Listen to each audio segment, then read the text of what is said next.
महायुद्ध का अंतिम चरण शुरू हो चुका है। वो चरण जिसमें रण के नियम, कायदे और कानून की बातें बेमानी हो गई हैं। रूस और यूक्रेन के बीच अब हर तरह का छल और हर तरह के बल का इस्तेमाल किया जा रहा है। यूक्रेन की सेना रूस पर अब अमेरिका के वो महाघातक बम बरसा रही है जिसके इस्तेमाल पर दुनिया के 100 देशों ने बैन लगा रखा है, खुद अमेरिका ने भी। लेकिन अब ये बैन बेमानी है।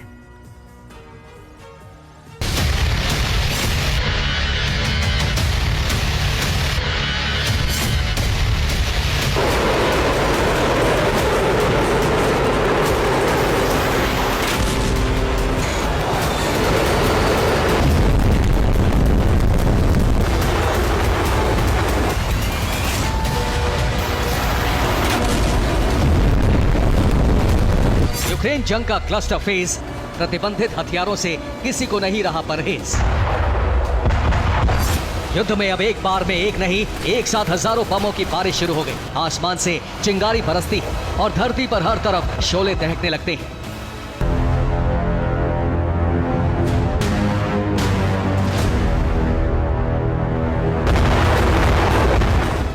यूक्रेनी सेना अमेरिका में बने क्लस्टर बम का इस्तेमाल कर रही है। क्लस्टर बम हमले के सबूत के तौर पर एक वीडियो सामने आया है। यूक्रेन ने रूसी पोजीशन को क्लस्टर बम से टारगेट किया।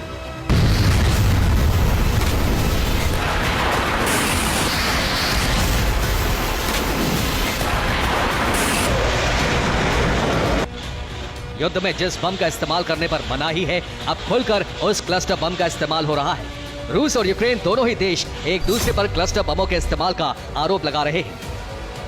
व्हाइट हाउस के प्रवक्ता जॉन किर्बी ने स्वीकार किया है कि अमेरिका से भेजे गए क्लस्टर बम न सिर्फ यूक्रेन को मिल चुके हैं, बल्कि यूक्रेन की सेना रूस के खिलाफ उनका असरदार इस्तेमाल भी कर रही है।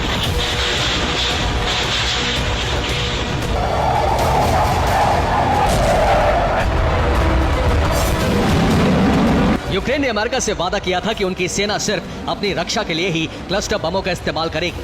डील हुई थी कि आक्रमण करने के लिए आगे बढ़ती रूस की सेना को तितर बितर करने के लिए ही क्लस्टर बम का इस्तेमाल होगा। लेकिन अब यूक्रेन की जंग में क्लस्टर बम को सामान्य गोला बारूद की तरह दागा जा रहा है।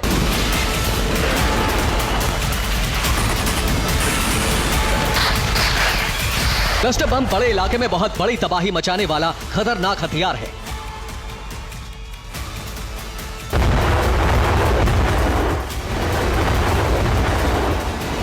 इसके अंदर छोटे छोटे बम रखे जाते हैं। इस खतरनाक बम का इस्तेमाल किसी बड़े इलाके में एक साथ हमला करने के लिए किया जाता है। इस तबाही लाने वाले बम को रॉकेट लॉन्चर, तोप, मिसाइल या बॉम्बर से दागा जा सकता है। एक ऊंचाई पर पहुंचने के बाद क्लस्टर बम के ऊपर का खोल फट जाता है। इसके बाद अंदर के छोटे छोटे बम टारगेट किए गए इलाके में बिखर जाते हैं।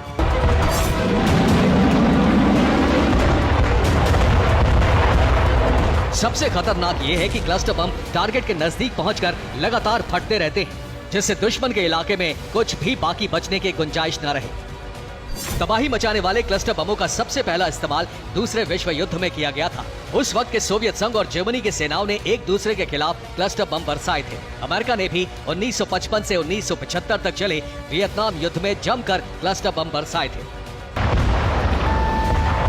क्लस्टर बम का सबसे बड़ा खतरा यह है कि कई बार क्लस्टर बम के सभी बम एक साथ नहीं फटते। कभी कभी कई बम लंबे वक्त तक ऐसे ही पड़े रहते हैं, जिससे सालों बाद भी इनके फटने का डर बना रहता है। वियतनाम पर 50 साल पहले बरसे क्लस्टर बम आज भी तबाही मचाते रहते हैं। तो क्या अमेरिका के क्लस्टर बम यूक्रेन को नया वियतनाम बनाने वाले हैं? Bureau report, TV9 भारतवंश।